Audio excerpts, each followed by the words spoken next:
Yeah, the last time I saw something like this was, of course, Pope John Paul II, who died, wouldn't give up. He thought the Pope's office was something you fulfilled to the very end, and he, even though he was in great pain, he kept going.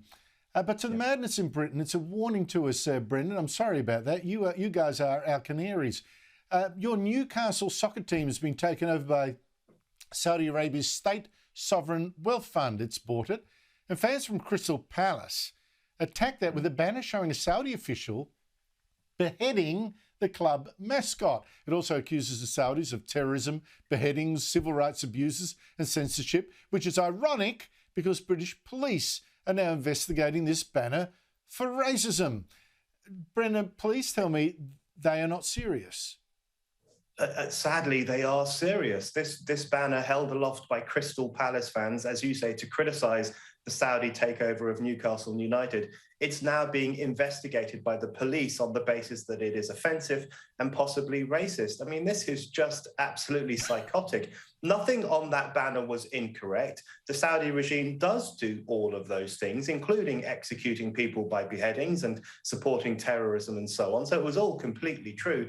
You know, we know that in Saudi Arabia itself, you can get into a lot of trouble if you criticize the government. It now seems you can get into trouble in the UK if you criticize the Saudi government.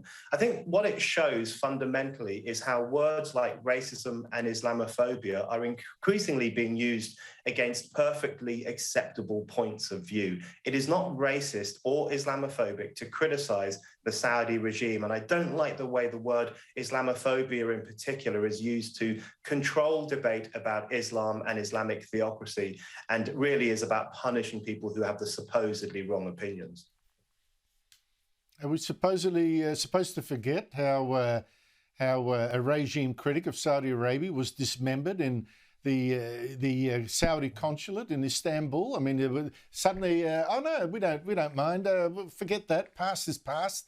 Another example in the new censorship, Brendan. The charity Oxfam has given into the transgender lobby. It seems it's withdrawn a children's bingo game that it was selling that celebrates inspirational women, includes pictures of 48 famous women, including Jane Austen, one of my heroines, US civil rights pioneer Rosa Parks, Greta Thunberg, and Harry Potter author J.K. Rowling. Now, Oxfam says the canon is no longer in line with his views. What on earth does that mean?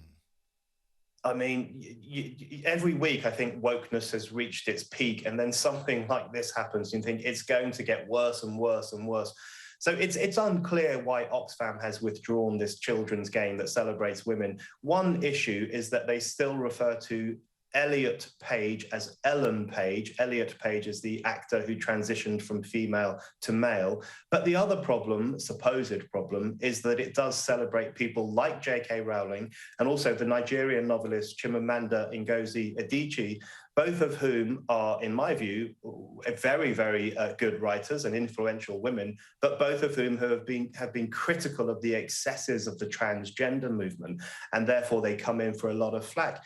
So it's very possible that Oxfam is ditching something that was for kids, that was intended to celebrate the extraordinary contribution many women have made to society over the past 100 years, at the behest of the trans lobby. And if that turns out to be the case, that is really, really dodgy, because it suggests women's achievements are being sacrificed at the altar of the identity movement, and that is simply not on.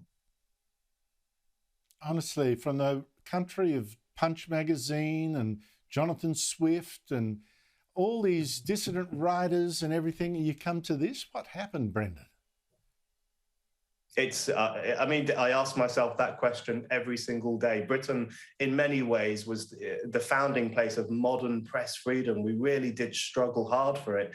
And every day there are new attacks on freedom of thought, freedom of speech, and the freedom to say what you believe. It's really, really worrying. And I think the more we talk about this, the more we shine a light on it, the better.